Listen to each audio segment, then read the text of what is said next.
Rosemary, Hi. hi, how are you? It's fun. We get to talk about my favorite herb, Oh, rosemary. And I know people are thinking something else. It's not. I love rosemary. I use it in my cooking as much as all possible. right. So Well, that's good to know. I'll make a note of that. yeah. Don't think it's something else, okay? I stay away from that stuff. Yeah, you obviously don't live in All right. California, right?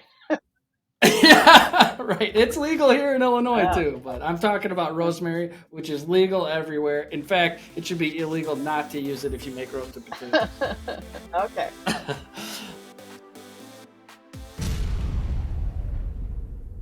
So, Rosemary, welcome to Making Chips. It's great to have Thank you. you.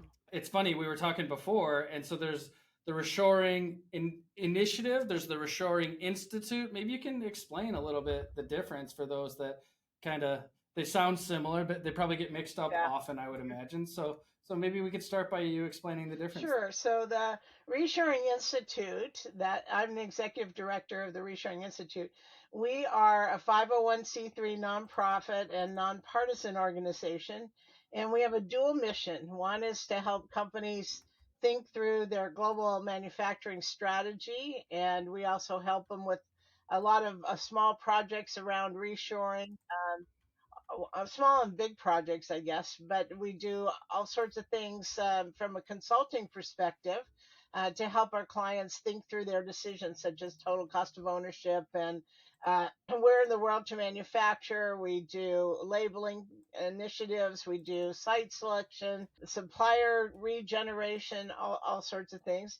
And then the other half of our mission is we take graduate student interns and we put them to work. We pay our interns, we put them to work for a semester, and they help us with our research. They write case studies and white papers and help us as backup consultants and that sort of thing. And so today we have affiliations with 16 universities across the US. We take Mm. interns from there. And so we took it on as our mission to help teach graduate students about the manufacturing world because they're going to become the executives of the future.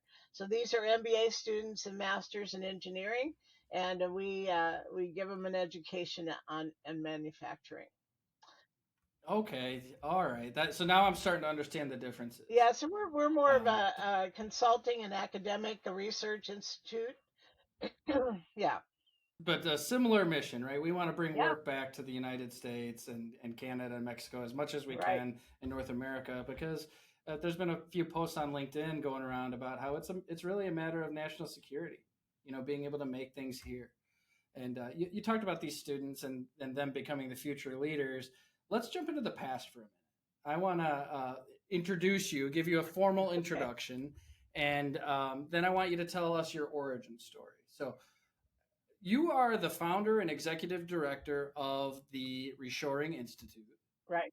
You are the president of Blue Silk Consulting.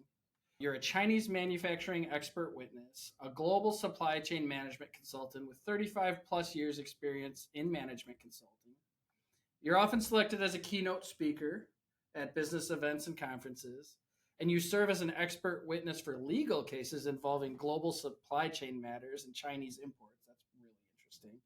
And then I think the most exciting thing that I read about you is that you were recently awarded as a recipient of the 100 Women of Influence in Silicon Valley for 2024. So, well, congrats on that and officially welcome to the show, Rosemary Thank Coates. you. Is that how you say it, Yeah, Coates? Coates. You left out that I've Okay. published 5 books. Oh, okay. Yeah, so tell us about a few of Yeah, I've those. written 5 books on supply chain management. One was a bestseller for a while. That was called 42 Rules for Sourcing and Manufacturing in China. So yeah, I spent Okay, many awesome. years working with companies that were manufacturing in China, setting up manufacturing there, finding suppliers there. Yeah, so I got to be an expert in that area. Okay, great. Well, I want to go all the way back to the beginning because we usually do a segment called manufacturing news, and today, after you tell your origin story, we're just going to go right into that segment, and that's Okay. going to be the whole show because you're going to tell us where are we at with reshoring. But before we do that, tell us bring us back to the beginning of your career and how you became such an influential manufacturer. Thanks. Well, yeah, so I've been doing global supply chain work for 35 years. 35 plus years now. And started out after grad school at Hewlett Packard and was a regional manager there, and then went into the big consulting world and started doing supply chain work in a couple of the big consulting firms, KPMG, for example, and some others. And I also worked for SAP for 5 years, so I have software background as well. But during this time in the early 1990s, everyone was going to China.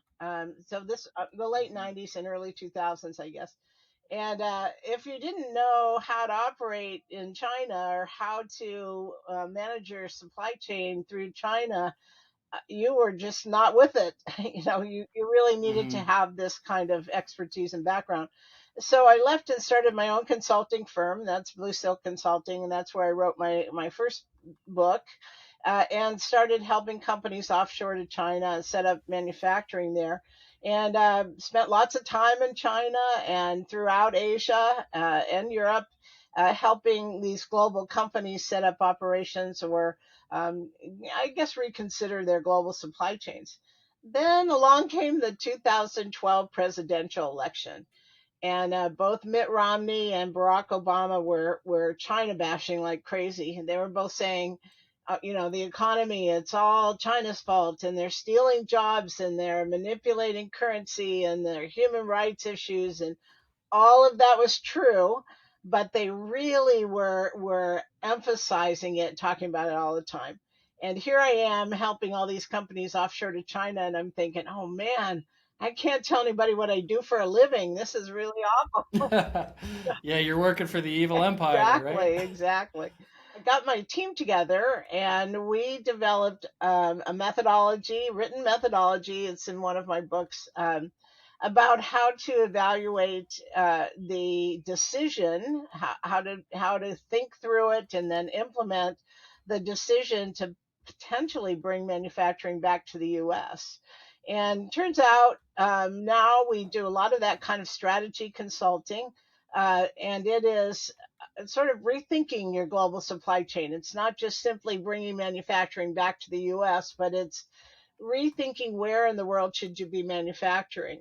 And a lot of our clients are, for example, doing a China plus one or China plus two strategy. So keeping some manufacturing in China, which makes sense since Asia is a big growth market. Up in some places in Asia are like 15% growth rate. So, it's Wow. important to address that market and probably keep some manufacturing in Asia, probably in China. And then also Hmm. considering where else in the world you could manufacture, and hopefully that's partially at least in the US. But we're also seeing about 80% of our clients are interested in manufacturing in Mexico. So we're doing a lot of work in cross border commerce also. So Well, I am one of the 80, I am one among the 80%. And Mexico has been a huge focus of mine and our family business.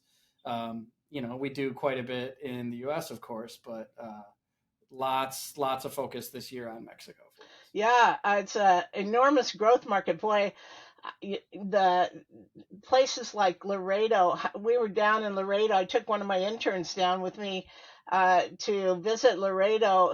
Laredo's now the largest U.S. Land port. It's a little small town, and there's just amazing amount of commerce. They said their growth rate has been 238%, I think, last year in commerce across the Mm. border.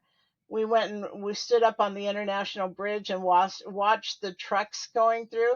They process 14,000 trucks per day across the border. And I know, I kept saying, really? I mean, per day? I mean, that kept me, Is there an extra zero yeah. on that? 14,000? But Yeah, we wow. watched, and it was really quite amazing. They have a fully automated corridors where they scan the truck and trailer. They have facial recognition on the driver.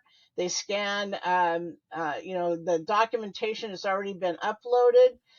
So if everything matches, they weigh the shipment, they weigh the truck as it goes through this corridor. If everything matches, then it goes straight on through. They never have to stop. So the drivers slow down to about 20 miles an hour. but then they just drive right through this technology corridor and then on to their destination. I gotta say, I've seen a lot of stuff in 35 years, but it was jaw dropping, astonishing to watch it. I mean, it was really amazing. This kind of thing is really taken off. There's, lots and lots of border commerce that's happening. A lot of companies are taking manufacturing away from China and putting it in Mexico. And it all makes sense Mm-hmm. economically as well. Sure, and we'll get into some of that when we get into the news. The state of reshoring right now in the U.S. and I think North America, right? U.S., Mexico, and Canada. It's kind of all grouped together Yep. oftentimes. But so Blue Silk, is that where you are an expert witness? Would you run that through Blue Silk Yeah, and some of these legal cases? I think when you hear legal cases and you hear big international business, there's probably some really interesting stories. So can you give us our listeners some context, like maybe one of the more like interesting or wow, how do these legal things come about, and what's like one of the more high profile cases you worked on? I know you probably can't share all the details, but what are some of those cases? sure. Yeah. At Blue Silk Consulting, I still do some global supply chain work, some still manufacturing in China, but mostly it's legal work. And I get hired as an expert witness in these big cases, very often international cases with respect to imports from China. And I'll give you a couple examples. In the past few years, there have been so many cases for regarding PPE coming in from China during the pandemic. As you may know, there was a lot of counterfeit problems. There was huge swings in demand. So there were purchase orders that were started and then stopped, and there were all kinds of issues. And so the result is there are these $1 million cases about facial masks and gowns, um, defects in the gowns, test kits, all sorts of things. So I've done a number of cases in that area, particularly with respect to manufacturing in China. So because that's my expertise, I get involved in a lot of that. But I also do other cases with respect to manufacturing. There are all sorts of disputes, and hopefully, your case doesn't end up in court because it's very expensive. But if it does, then I go through the facts of the case. Then I usually am asked to write a report, and I get deposed and then testify in trial. So it's pretty interesting. It's something you can't really do until you're very experienced and senior, because you have to look at the lay of the land and understand what you're looking at. But it's fascinating work, and hopefully have helped some clients through their legal issues.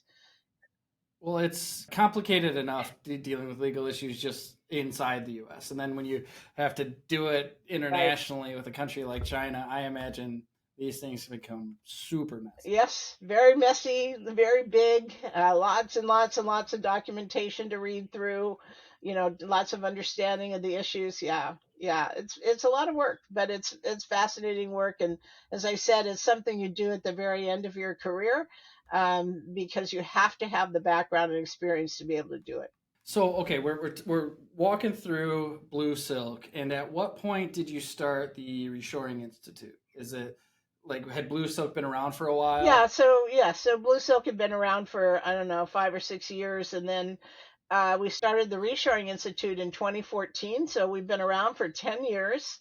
And we incubated under the University of San Diego. So I'm on the board at USD. And so I live in Silicon Valley, but I flew down to San Diego and asked the director there if they would help us incubate the Reshoring Institute, and they said yes, definitely, they were interested. And so we incubated at USD for 3 years and took interns only from USD. And then we went nationwide in about 2017. And now, as I mentioned, we take interns so far from 16 universities. And we are always adding more. So, yeah, so all across America. And we've had interns from Europe as well. That's awesome. So the goal would be you provide these interns an education in global supply chain issues, and eventually they're impactful people, helping bring the work back to North America, or just deal with the international trade? Yeah, well, some of each. It depends on what their assignment is. But yeah, so for example, I've got an intern right now who is was our intern while he was a senior at the University of San Diego, actually, this one. And he's going to law school, but he took a gap year. So he's been with us for a while. He is focused on helping us write we're doing a very large report on cross-border commerce. He's helping us with that. Mm, We've had other students that were more marketing oriented, so we put them to work on some of our made in the USA labeling customers, our clients. Putting slapping a label on your product is much more complicated than you would think. There are lots of rules hmm and regulations about it, whether you can say made in the USA or assembled in the USA, or there are all kinds of regulations you have to go through, not only for the Federal Trade Commission, but also for the federal acquisition regulations, any government contracts, and that sort of thing. So we help our clients through that. And if we have an intern that's interested in marketing, that's part of the marketing landscape, how you label your product. We had an intern a couple of years ago from the University of Kentucky, and he was partially an environmental scientist and also an MBA student. And so he did a bunch of research for us on the parallel between reshoring and sustainability. So, of course, as you bring your supply chain closer to home, you shorten it and you reduce your carbon footprint. So, that's really interesting hmm too. So, yeah, we've had all kinds of Absolutely. interesting cases that we've worked on. Yeah, and so that brings us up to today, right? You're working for Blue Silk and this Reshoring Institute as well, and I think it's a perfect time to get into like the state of reshoring today. So let's do some manufacturing news. Yeah, so right now we're in a very good situation. We have, of course, the three big acts that were passed in the last couple years: the Inflation Reduction Act, which has a lot of funding for green initiatives. We have the Chips and Science Act, which is focused on semiconductor production in the U.S. And other scientific exploration, advanced manufacturing, and so forth. And then the Infrastructure Act, which is rebuilding our infrastructure. I don't know about where you live, but man, around here in the Bay Area, roads are in desperate need of repairs. There's potholes and bumps, and all kinds of things. And of course, we know there's bridge structural problems and so forth all across the nation, as well. I was dodging potholes on my way to work, so I think we have some similar I know. I problems. always think, oh God, I hope it doesn't, tear my tire up. Yeah. Yeah, but the ports and the airports and so forth, we're starting to see money being funneled there. But it's slow going, but it's coming. There's billions of dollars that are going to be put into the environment. And when you look at a supply chain, let's take semiconductors for example. So I live in Silicon Valley. I have a number of semiconductor clients here, and it's not only the design of the semiconductor and then the production. We know there are new semiconductor facilities being built in Arizona, in Mhm. Idaho, in New Mexico, in Texas, in Ohio, in upstate New York, and all over the place that probably won't come online for 5 to 10 years, but there's still money being pushed into those manufacturing. But that isn't the end of it. It is an entire supply chain that comes back. So it's not Mhm. just the design, which happens a lot here in Silicon Valley, mostly in Silicon Valley, and then the production, but also all the suppliers that supply equipment to those sites, the construction materials, the raw materials that go into production. I mean, all these things are part of that supply chain, which is really fueling the manufacturing environment. A couple of months ago, a guy from an economist from Bank of America termed this as the manufacturing super cycle.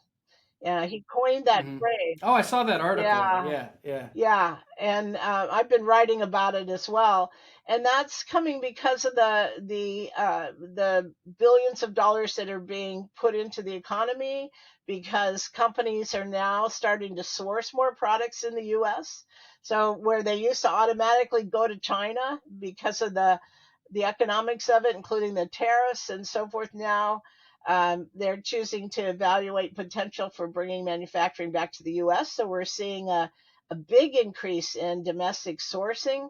We're seeing the advanced manufacturing in terms of advanced equipment being implemented. And you can see the evidence in the downturn in China also. Yeah, so when you're talking about semiconductor production, there's like specific projects, like metalworking projects that come to my mind because we design and build fixtures where they would clamp the raw material while the machine is working on it. Automation systems that go into these types of customers that are building semiconductor products, and so like all the different industries we serve, they're up and everything's booming, and all the applications that come through are for these types of products, and then they're down, and then maybe oil and gas is up or aerospace is up or whatever, right? And so anecdotally, I kind of feel what's booming and what's not, but I don't know. I feel like there's a lag effect, because actually a lot of the semiconductor projects were hotter Yeah. last year than they are right now in terms of the metalworking side. And then you were talking about all this investment, and maybe it'll be 5 years until some of these facilities are really up and running. So if you're thinking through my lens, we make equipment that helps metalworking manufacturers make chips Right. and make parts. Are you surprised to hear that there's kind of a lull right now in the projects I'm seeing on the semiconductor side? Or is that not surprising to Well, you? I think a lot of it has to do with the economics. So there are like I think Samsung halted production on their semiconductor facility in Arizona for a while. Some of it, has to do with the environment. There are some issues around water and different state requirements and so forth. But this is normal business. It doesn't strike me as being anything outrageously unique. It's a matter of Mm-hmm. just the way business is executed. And sometimes it takes time. Now, in terms of the federal funding, that's coming very slowly. And part of that is because the way the funding is executed is it is funded through the states. So if you want to set up, let's say you want to set up a bicycle factory in South Carolina, for example, and you want to get some of the federal funding from the green initiatives and the Inflation Reduction Act, you have to go through the state, apply to the state, and then the state has to apply to the feds. And then that money, after however long it takes to move through the bureaucracy, gets funneled back through the state and this, and so forth. So it takes longer than I think we had expected, but there's no question in my mind that it's coming and that manufacturing indeed will be the focus of not only legislation but funding going forward. So if I'm hearing you correctly, like, there's going to be a little bit of this up and down, but overall it's moving, up and to the right. The reshoring Yep. Yep. situation. I think you're absolutely correct. Okay. Is it specific to certain industries like semiconductors, or is it across the board, or are there some that, like semiconductors, for example, that are going to increase at a rate that's faster than general Well, I got to tell manufacturing? you, I mean, we see it kind of across the board. Partially, Mm-hmm. the Biden administration, when they came into office, they did a 100-day study on supply chain because we were finishing up the pandemic, sort of, and sort of. I don't know if we've finished it yet, Yeah. but Yeah. yeah, Who knows? there, Everybody there, has a different measuring stick for there were that, so right? many supply chain issues that they did a 100-day study on our vulnerabilities in supply chain and identified a whole bunch of things that we needed to focus on. But the top four categories were semiconductors, EV batteries, pharmaceuticals, and as you may know, we don't do the building blocks in pharmaceuticals in the US. They're all in India or China. So, we can make the end product but not the building block. So that was a big Hmm. vulnerability. And then lastly, rare earth elements. So and rare earth Like elements, like stuff for magnets and things like yeah, that. any kind of electronics requires rare earth elements. There's all kinds of them. There's, probably a dozen that go into electronics manufacturing. And while they are everywhere, you can find rare earth elements in your backyard. Their big deposits are in special places. And it's a very dirty industry to mine and refine these products. Hmm. And so most of that moved to China in the 1990s. And China has processing facilities up along the Mongolian border in the middle of nowhere. And it's because of the pollution factors, you know. But China controls about 85% of the world rare earth elements. So just think about that. If China decided to cut us off, we couldn't make electronics. And how much electronics and semiconductors are in our life is just astonishing. They're Yeah, and more. everywhere. It's not ever going to slow down and go backwards. It's Yeah. only going to I increase. mean, the other day I dropped the little square black plug on my hair dryer I dropped it on the tile floor and it exploded on the tile floor. And sure enough, inside is a semiconductor. I'm like, they're everywhere. They're in the blenders, they're in your car, they're in your phone, they're in your headphones, they're everywhere. So, Hmm. you know, without production of rare earth elements, we can't produce electronics, and that's a big vulnerability. And for defense, It's wild. It was must have been 4 or 5 years ago. I was in China trying to sell a big saw that saws through steel billet, and that's not even the point of my story. That's just why I was there. We were in one city. I can't even remember the name. Massive city, and they basically told us this city's like 20 years old, 25 years old. It was there were skyscrapers everywhere, and it looked like a city that had been really well established. And they're like, no, it was always here, but it's only become this massive thing that it is today, and it was because of some rare earth elements that there's like a mine nearby, and basically everybody in that city is somehow involved in that industry, and just the demand was so high, this thing just sprouted up and grew at an yeah, incredibly rapid rate. yeah, there's like 20 cities in China that have, you know, millions of more than 20 million people, I think. Cities that you never heard of before. You know, Yeah, it, and it looked like, a major city in the US. When you look around, yeah, everything was high tech, the buildings were huge, there's people buzzing around everywhere, and it was really young, yeah, really. parks All and that development roads was and new. everything. Yeah, it's really quite astonishing. You talked about what the Biden administration is doing, and I think we stay pretty bipartisan on making chips, but I think both sides, both political parties would say, "Hey, we're pro manufacturing, we're pro reshoring." Absolutely. I think they would absolutely say, "Hey, we do a better job of that than the other side." Yeah. And so, um, so much hinges on the election.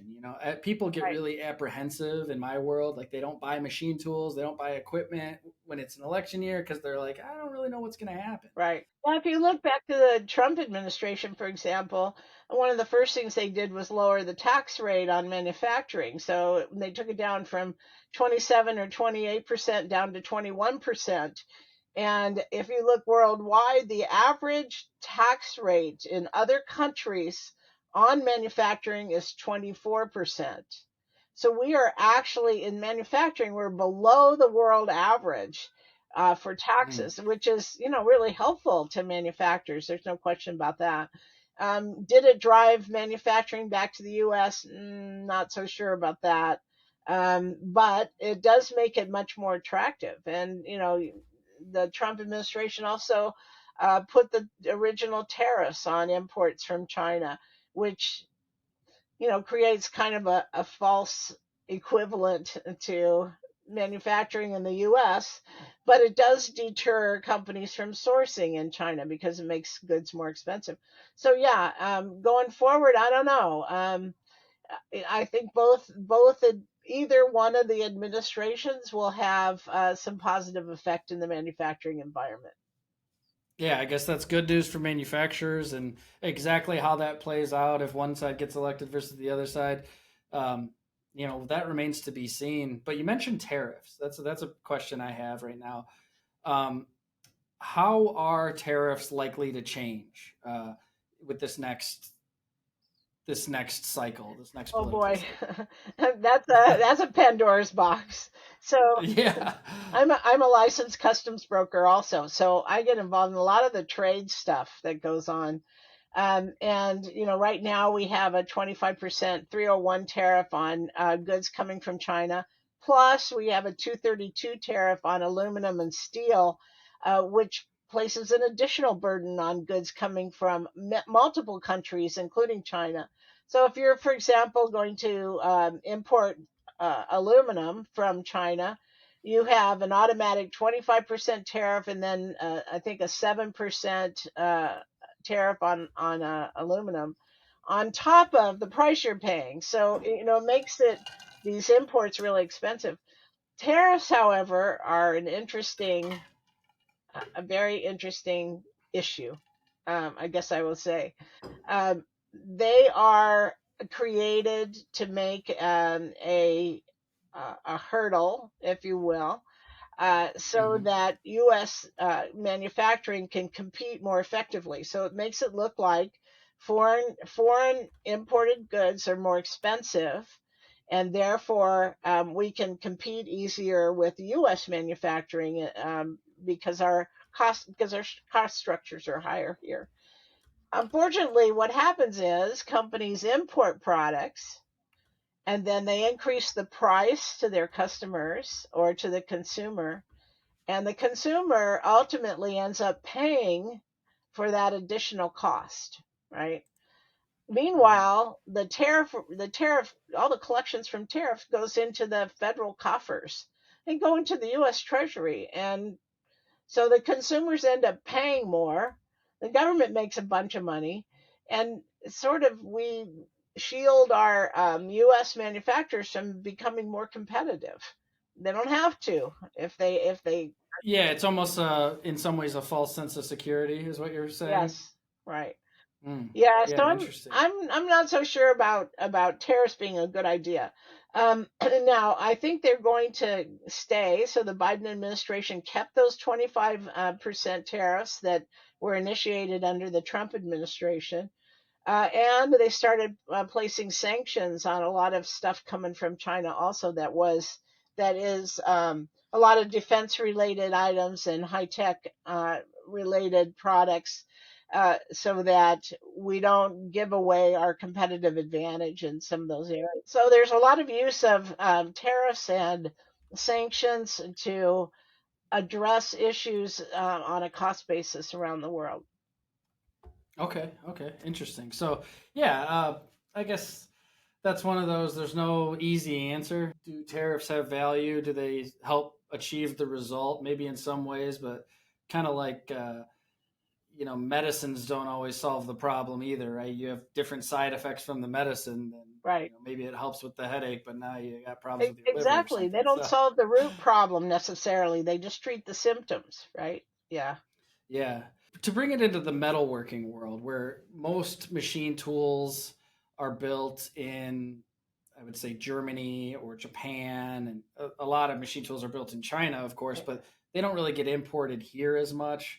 Um, I guess there is quite a few Chinese machine tool OEMs, builders of machine tools, that are importing into the U.S. But um, as far as domestic manufacturers of machine tools and metal cutting equipment, maybe not the capital equipment itself, but even the tooling, should we be optimistic about our ability to compete, maybe selling a milling machine or a lathe or a cutting tool, or some sort of component or device for metalworking manufacturing? Well, I think that if you look at the world, there's advanced manufacturing going on in several important places. Germany, one for sure. A lot of advanced technologies are being developed there. The U.S., Switzerland, another place, a lot of advanced technologies. Um, Even France, you see some there, and the UK, the US, and then in Asia. Yeah, I mean this is part of the development. What you would expect on a maturity curve for companies to go down the pathway of advancing technology and manufacturing to extract labor rates and to make it more efficient.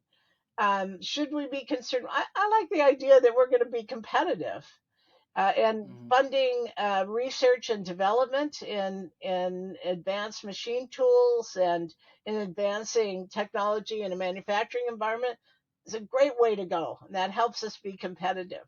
And Mm-hmm. instead of saying, well, we should be protective and not import from Germany, or we should be thinking in terms of how do we get more competitive? How do we Hmm. take advantage? How do we run this race, right? Hmm. That, Yeah, and you're limiting yourself in a way if you have an island mentality, right, and you're not using the best technology available on this planet. And so maybe that technology does come from overseas, but it allows us to be more competitive manufacturing domestically. that's right. So here's my thought. We don't want the 23 cent an hour T-shirt production where you've got Hmm. 1,000 people sitting at sewing machines making T-shirts all day. That's not good for us because it doesn't pay a living wage, and if we don't pay a living wage, we have to supplement people's income with welfare. So we don't want to create a welfare state. What we want to create Hmm. is an advanced manufacturing environment that creates jobs that are more technical in nature, require more education and training, and they pay better, right? So we want to Hmm. recreate the middle class, not the lower class in terms of economics. And so, yeah, Yeah, we that have makes to a pay lot of attention to sense. all these things. It's a lot more complicated than people think. Yeah. Well, it feels really complicated to me, but I'm not nearly as bright as you when it comes to this international business stuff. To me, what you're saying makes common sense. If what we're building and what we're using and the parts we're making or the equipment that we're making is higher tech, it usually comes with a premium price. And with things that have a premium price, there's more wealth to spread around. And you talked about tariffs and all that goes into the Federal Reserve. If all we're doing is reshoring really, really low level work, then somehow the government has to pay for people to That's right. exist and be alive. And you mentioned welfare, I get it. That's not what we're trying to achieve. I don't think that's what anybody's trying to achieve. Yeah, I got to tell you, if I have a undergraduate and an MBA in business, and if I had to do over, I think I'd focus more on economics because there's so much economics that goes into these kind of strategic decisions in manufacturing. I mean, really, you have Hmm. to consider the environment, like you were saying. All the things that are going on. So really important. Well, yeah, I mentioned Mexico being a priority for us, and it's kind of like this we treated it like it was a different country. Of course it is. And now I treat North America like it's North America. So, I've hired a direct regional sales director. He's starting to develop our presence. I'm working with the AMT. They've just been incredible helping us grow in that country and really establish our direct presence for our equipment and what we do. But what I was so interested to learn was, okay, obviously labor is much more affordable and cost effective in Mexico, but energy, raw materials, not so much. So it's actually steel is cheaper in the U.S. Yeah, and energy is cheaper in the U.S. So it's not as simple as like, oh, everything's cheaper in these other that's countries. That right. might be what we would think of as a lower cost country, and there's a lot more to it than meets the eye. Yeah. So I want to address that issue because I think a lot of companies miss it. So, Mm-hmm. in terms of energy, for example, that was a big topic a few years ago. But if you look at most manufacturing environments, and I don't know about yours specifically, but most manufacturing environments, energy is less than 5% of the total cost, right? So if you have an Mm-hmm. industry where there's a high energy cost, then the US may be a very good choice. However, most industries don't have that. So Mm-hmm. the That's bigger true. Yeah. cost is labor. Let me give you an example. If you were making apparel, so, clothes, Sure. you've got a lot of people at sewing machines that are a lot of labor content. They're sitting there all day making sewing, right? Sewing products. But if you're making textiles, that's a whole different cost structure, right? So Mm-hmm. textiles are fully automated.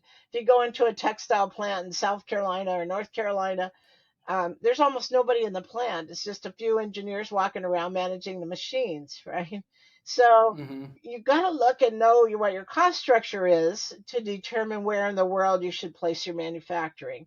If it's, if it's heavily labor intensive, then you want to look for a low cost labor environment. Mexico is certainly a good choice, especially central Mexico. We did a study a couple months ago on international labor rates. We looked at Mhm. 10 jobs, 10 job categories like line supervisor, machine operator, that sort of thing, in 12 countries. And China is right now smack in the middle. It's no longer a low cost country in terms of labor and in terms of operational costs either. On the low end was Vietnam, India, and Mexico, especially central Mexico. So, Wow. on a labor, head to head basis on labor, Mexico is lower cost than many places in Asia, including. Well, and see, we were thinking we have a wide breadth of products at the family business, and some of them are really material intensive. Like the material content of the end price is a huge percentage.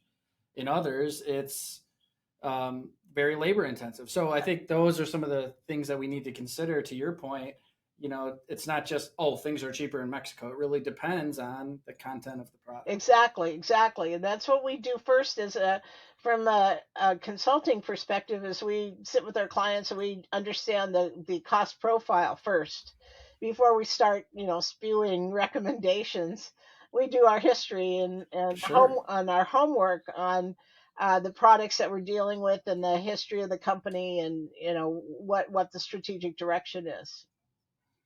So, speaking of recommendations, we always have to equip and inspire with every episode that we Okay. produce. Okay, so I'll give you two different options. You can choose which one. Do you have a piece of advice for manufacturers that you want to give, or do you have a really important piece of news that we should look out for that's going to change kind of the way we lead our manufacturing businesses?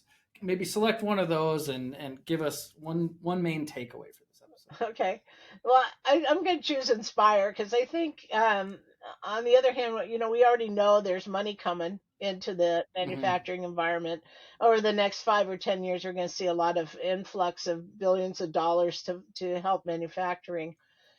So I think from an inspirational point of view, let me tell you what I've seen over the years. So it used to be my clients would come to me in the early 2000s and they'd say, "Get me to China. Help me set up a factory in China." And that's what I did for 15 years.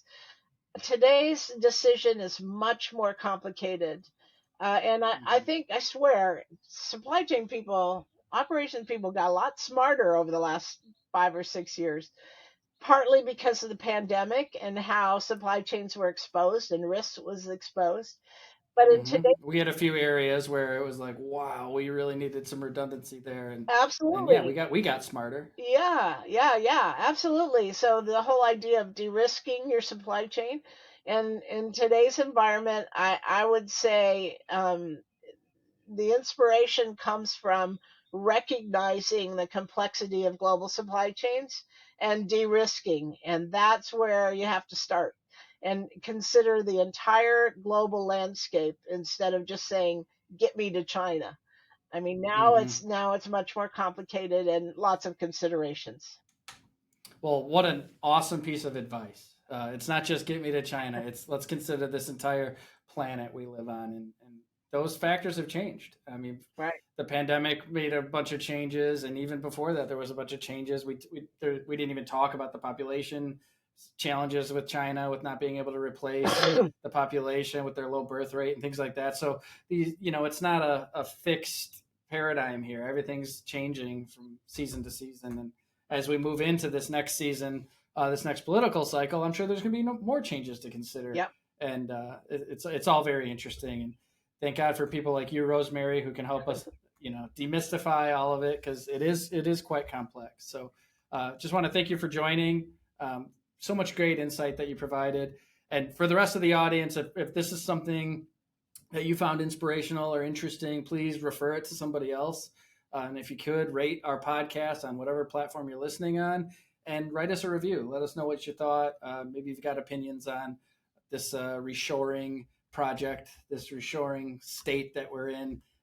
We'd love to hear them. So reach out to us at info@makingchips.com or on LinkedIn or directly via our website. And Rosemary, how can people get a hold of you? The best way is to email me at rcoates, RCOATES, at reshoringinstitute.org, and visit our website. We publish everything that we work on. So case studies, white papers, surveys, everything is there. It's all downloadable. It's all free. We don't make you sign up for anything. So that's www.reshoringinstitute.org. Awesome. And we always sign off our episodes with this. If you're not manufacturing in this country, you're not making chips. And if you're not making chips, you're not making money. Thanks, Rosemary. Thank you.